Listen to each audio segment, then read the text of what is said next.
It's obvious that Dante Reyes and AMS will return in Fast X Part 2.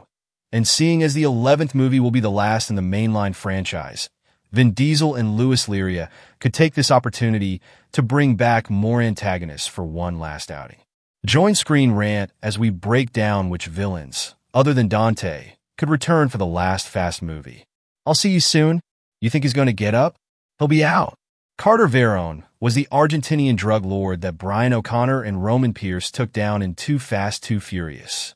In the first Fast Saga sequel, Brian and Roman cleared their respective rap sheets by delivering Verone's dirty money to the authorities, and in the end, Verone was arrested, but not without promising to return.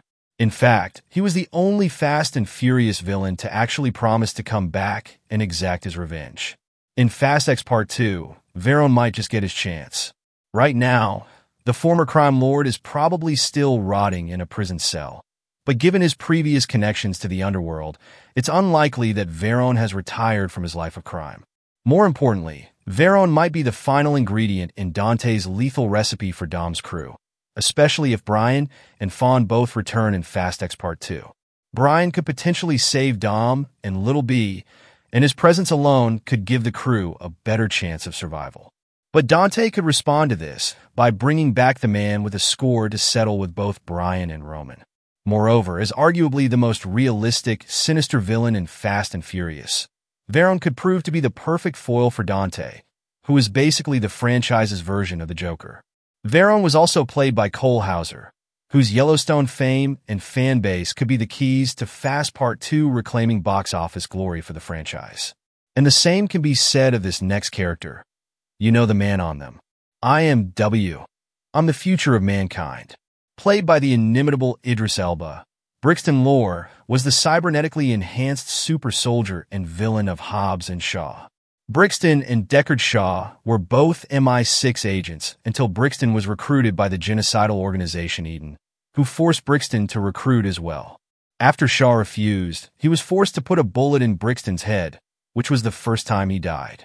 At the ending of Hobbs and Shaw, the titular protagonists worked together to take down Brixton, after which he was shut down by the anonymous boss of Eden, with his kill switch having been triggered. Brixton fell into a nearby rapids and presumably died a second time. But since Brixton has survived worse, nothing is stopping Dante from just bringing him back again and also recruiting Brixton against Dom's crew. After all, resurrections are fairly common in the Fast and Furious franchise. There is also no doubt that Brixton will jump at the chance to kill either Hobbs or Shaw. That said, if anyone has the technical expertise to bring back a cyborg like Brixton, it would be Cypher.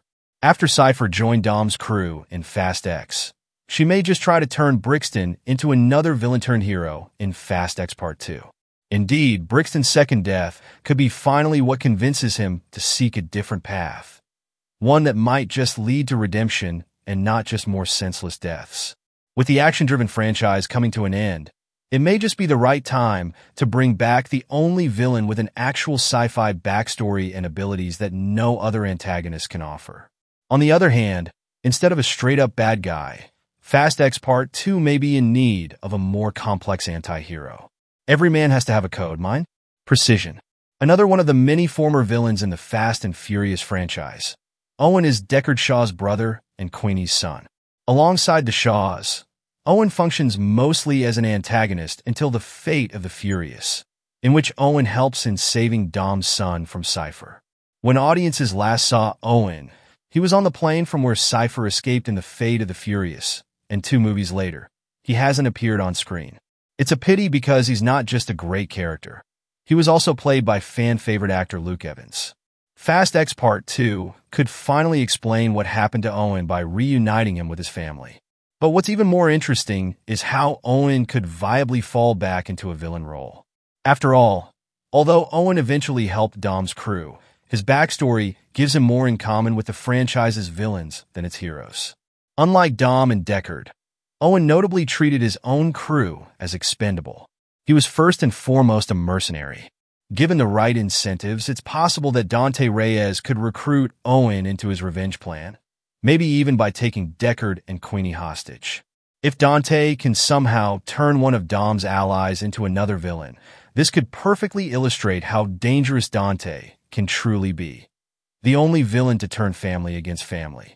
The final death of Owen Shaw may also serve as the balanced tragedy that makes the finale memorable without things getting too dark. Then again, maybe it's better to bring back a villain that can drag Fast X Part 2 back to the franchise's street racing roots. And this brings us to our next antagonist. Stay away from him, or the only thing you'll be driving is a wheelchair. Also known as the Drift King, Takashi was the greatest drift racer in all of Japan, earning the title of Drift King prior to the events of the Fast and the Furious, Tokyo Drift. But everything changed when the American, Sean Boswell, slid into the Tokyo racing underworld. At the end of Tokyo Drift, Takashi didn't just lose the title of Drift King to Sean, who beat Takashi in the final race. Takashi also lost the right to even remain in Tokyo, which was part of the deal during his last race with Sean. This was the last time that the Tokyo Drift villain was seen on screen. With Takashi coming from a family deeply involved in the Yakuza, his loss also comes at the cost of his family's honor, which he likely would have needed to reclaim following the events of Tokyo Drift. Unfortunately, the succeeding 8 films in the mainline franchise never returned to Takashi's story, and this could finally change in Fast X Part 2, as Dom's crew continues the fight against the greatest villain they've ever faced. This could prompt the return of allies like Sean, and Sean's last outing wouldn't be complete without at least a rematch from the original Drift King.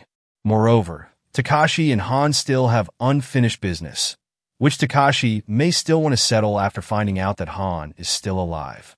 On that note, Takashi could also potentially become another former villain in Fast X Part 2, depending on how Han reacts to his return. Alongside Han and the possible comeback of Sean, Takashi could make drifting cool again, whether he ends up being a villain or a hero.